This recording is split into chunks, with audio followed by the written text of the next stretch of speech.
Welcome to our channel. Today we how to subscribe to GitHub Actions for a repo, complete guide step by step clearly.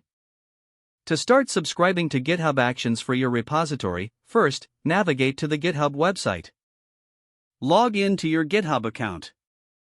Click on the repository name to open its main page. In the repository view, look for that Actions tab at the top of the page. Click on that Actions tab to view the available workflows. If there are no workflows, you may need to create a new one. To create a new workflow, click on the New Workflow button. GitHub will present you with several starter templates. Choose a template that best suits your needs. You can also opt to create a blank workflow by clicking the Set up a workflow yourself link. In the workflow editor, define your workflow name and specify the events that trigger it. Add jobs to your workflow to define what actions should be performed. Each job can consist of several steps, detailing the tasks to be executed. Once you have configured your workflow, commit the changes to save it. This will automatically activate the GitHub Actions for your repository. To manage your subscriptions, go back to the Actions tab.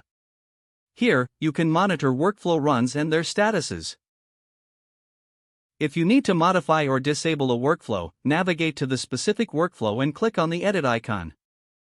Make any necessary changes, and then commit the updates. Your subscription to GitHub Actions is now active, allowing your repository to automate workflows seamlessly. If the page does not load, refresh the browser or try again in a private or incognito window. Make sure you are using the correct email address, then retype it carefully to avoid small typos.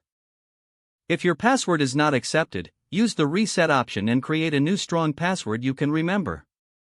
Check your spam folder for verification or security emails, then complete any requested confirmation. Enable two-factor authentication if available to improve account security and reduce unauthorized access risk.